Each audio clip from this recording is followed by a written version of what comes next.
आपका स्वागत है हमारी आज की कहानी में। एक छोटे से गांव में एक अजीब सी कहानी फैली हुई थी। गांव के लोग कहते थे कि गांव के पास एक घना जंगल है जिसमें एक जादुई कुआं है। ये जंगल इतना घना और डरावना था कि कोई भी वहां जाने की हिम्मत नहीं करता था। गांव वालों का कहना था कि इस जंगल के अंदर एक बड़ा शेर भी रहता है जो किसी को भी अपने पास आने नहीं देता। इस शेर के बारे में कई तरह की कहानियां सुनाई जाती थीं, लेकिन कोई भी इसका सच नहीं जानता था। गांव में एक लड़का था जिसका नाम संपत था। संपत बहुत गरीब था, लेकिन उसका दिल बहुत बड़ा था। वह हमेशा अपने गांव वालों की मदद करता था। अगर किसी को मदद की जरूरत होती तो संपत हमेशा आगे बढ़कर उनकी मदद करता था। चाहे वह किसी को पानी लाकर देना हो, किसी के घर का काम करना हो या फिर बीमारों का इलाज करना हो, संपत कभी पीछे नहीं हटता था। उसकी दरियादिली के कारण गांव के लोग उसे बहुत पसंद करते थे। संपत का मन हमेशा कुछ बड़ा करने की चाहत रखता था। वह जानता था कि उसकी आर्थिक स्थिति ठीक नहीं है, लेकिन उसका सपना था कि वह किसी दिन एक ऐसी चीज खोजे जो उसके गांव के लिए फायदेमंद हो। एक दिन गांव के बुजुर्गों से उसने उस जादुई कुएं के बारे में सुना। गांव वालों का मानना था कि अगर कोई उस कुएं से पानी पीता है तो उसकी सभी समस्याएं खत्म हो जाती हैं और वह इंसान धन्य हो जाता है। लेकिन साथ ही यह भी कहा जाता था कि जो भी इस कुएं के पास जाता है वह कभी लौटकर नहीं आता, क्योंकि जंगल का शेर उसे मार डालता है। संपत ने ठान लिया कि वह कुएं का राज जानकर रहेगा। उसे इस डर का कोई असर नहीं था। वह जानता था कि अगर वह उस कुएं तक पहुंचने में सफल हो गया तो वह अपने गांव के लोगों की मदद कर सकेगा। उसने अपने मन में ठान लिया कि वह उस शेर का सामना करेगा और जादुई कुएं तक पहुंचने के लिए जो भी मेहनत करनी पड़ी वह करेगा। वह दिन भी आ गया जब संपत ने जंगल की ओर कदम बढ़ाए। गांव वाले उसे बहुत समझाते थे, लेकिन संपत का मन ठान चुका था। वह जंगल की ओर बढ़ने लगा, जबकि उसके दिल में एक अजीब सा डर और उत्साह था। जैसे जैसे वह जंगल के अंदर गहराई में जा रहा था, उसके आसपास का माहौल और भी भयावह होता जा रहा था। पेड़ पौधे घने होते गए और हवा में एक अजीब सी खामोशी छा गई। संपत ने अपनी हिम्मत को बनाए रखा और आगे बढ़ता गया। अचानक वह किसी आवाज को सुनता है, एक गहरी गुर्राहट। क्या यह वही शेर था जिसके बारे में गांव वाले कहते थे? संपत का दिल तेजी से धड़कने लगा, लेकिन उसने डर को अपने ऊपर हावी नहीं होने दिया। वह धीरे धीरे उस आवाज की दिशा में बढ़ने लगा, यह सोचते हुए कि वह उस शेर से भिड़ने के लिए तैयार है, चाहे जो भी हो। संपत जैसे जैसे जंगल के अंदर और गहरे जा रहा था, अचानक उसने एक गहरी और डरावनी आवाज सुनी। यह आवाज किसी जंगली शेर की गुर्राहट जैसी थी, लेकिन उससे भी ज्यादा खौफनाक। संपत के दिल की धड़कन तेज हो गई और उसका चेहरा डर से सफेद पड़ गया। वह सोचने लगा, क्या यह वही शेर है जिसके बारे में गांव वाले बताते हैं? लेकिन तभी उसने महसूस किया कि केवल शेर की आवाज नहीं थी, उसके आसपास जंगल के अन्य जानवरों की भी मौजूदगी थी। वह जानवर उसकी ओर गुस्से से देख रहे थे, जैसे वे कुछ कहना चाहते हों। संपत ने महसूस किया कि वे उसे देख रहे हैं, लेकिन वे उसे न डराने का प्रयास कर रहे थे, न ही हमला करने का। उनकी आंखों में एक अजीब सी समझदारी थी, जैसे वे उसे कुछ बताने की कोशिश कर रहे हों। संपत ने उन जानवरों को नजरअंदाज करते हुए धीरे धीरे आगे बढ़ना जारी रखा। उसकी आंखों के सामने हर कदम पर नया खतरा आ रहा था, लेकिन उसका दिल मजबूत था।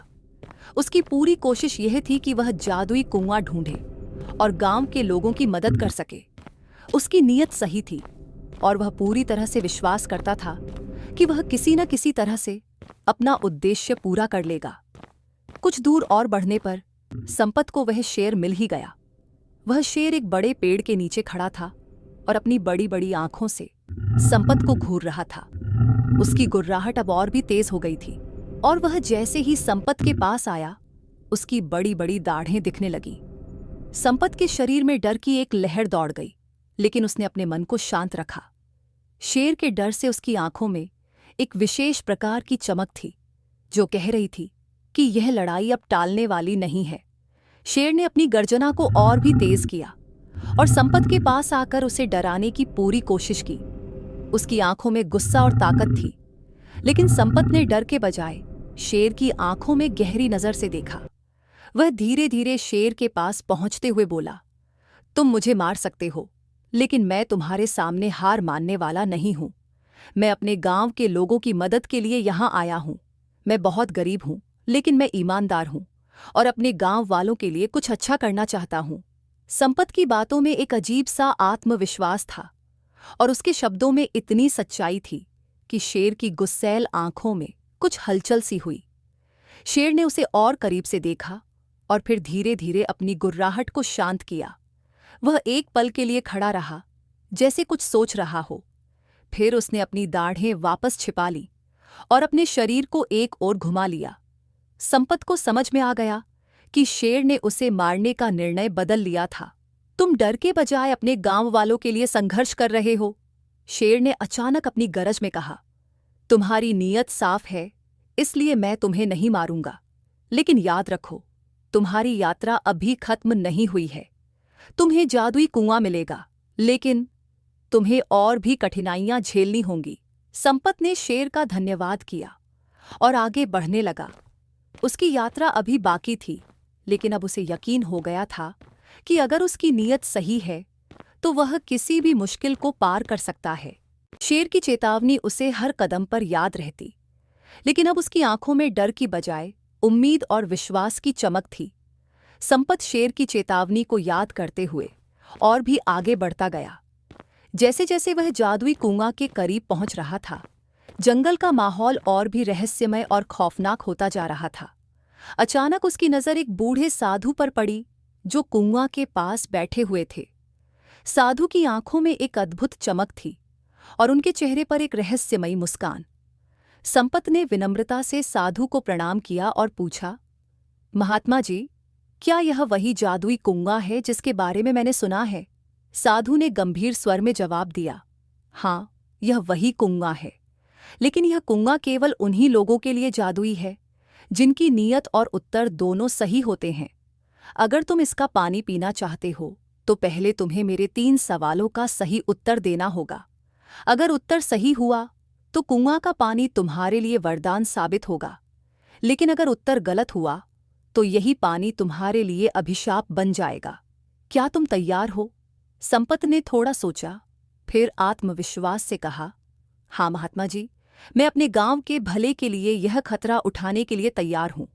पहला सवाल साधु ने पूछा, संपत्ति बड़ी होती है या ईमानदारी? संपत ने बिना झिझक के जवाब दिया, ईमानदारी, क्योंकि संपत्ति कभी भी खो सकती है, लेकिन ईमानदारी एक ऐसा गुण है जो व्यक्ति को सच्चे अर्थों में अमीर बनाता है। साधु ने सिर हिलाया और मुस्कुराए। दूसरा सवाल साधु ने फिर पूछा, ताकत बड़ी होती है या करुणा? संपत ने कहा, करुणा, क्योंकि ताकत से केवल डर पैदा किया जा सकता है, लेकिन करुणा से दिलों को जीता जा सकता है। साधु की आंखों में संतोष झलकने लगा। तीसरा सवाल साधु ने गंभीर स्वर में पूछा, अपनी भलाई पहले करनी चाहिए या दूसरों की? संपत ने थोड़ी देर सोचा और फिर कहा, अगर अपनी भलाई का मतलब स्वार्थ नहीं है तो हमें खुद को सक्षम बनाना चाहिए ताकि हम दूसरों की मदद कर सकें, लेकिन असली भलाई दूसरों के काम आना है। साधु ने गहरी सांस ली और कहा, तुम्हारे उत्तर सत्य और समझदारी से भरे हुए हैं। तुमने मेरी परीक्षा पास कर ली है। अब यह कुआं तुम्हारे लिए जादुई साबित होगा। संपत ने कुआं से पानी पिया। जैसे ही उसने पानी का पहला घूंट भरा, उसे अपने भीतर एक अद्भुत शक्ति महसूस हुई। उसकी सारी थकान और डर गायब हो गया। उसे ऐसा लगा जैसे उसके पास अब हर समस्या का समाधान करने की ताकत और समझ आ गई हो। साधु ने कहा, संपत, यह जादुई पानी तुम्हारे भीतर की अच्छाई और नीयत को और मजबूत करेगा, लेकिन याद रखो, इसका सही उपयोग करना ही तुम्हारी असली परीक्षा है। जाओ और अपने गांव के लोगों की मदद करो। संपत ने साधु को धन्यवाद दिया और कुआं से पानी लेकर गांव लौट आया। जब उसने गांव वालों को पानी दिया तो उनकी सारी परेशानियां खत्म हो गईं। बीमार लोग ठीक हो गए और गरीबों की स्थिति सुधरने लगी। गांव में खुशहाली लौट आई और संपत को सभी ने प्यार और सम्मान दिया। उसने अपने साहस और बुद्धिमानी से साबित कर दिया कि सच्ची शक्ति नीयत और ईमानदारी में होती है।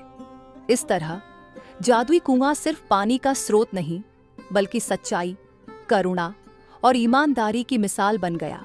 तो यहाँ पर खत्म होती है आज की कहानी। उम्मीद है आपको पसंद आई होगी। लाइक और सब्सक्राइब करना ना भूलें। धन्यवाद।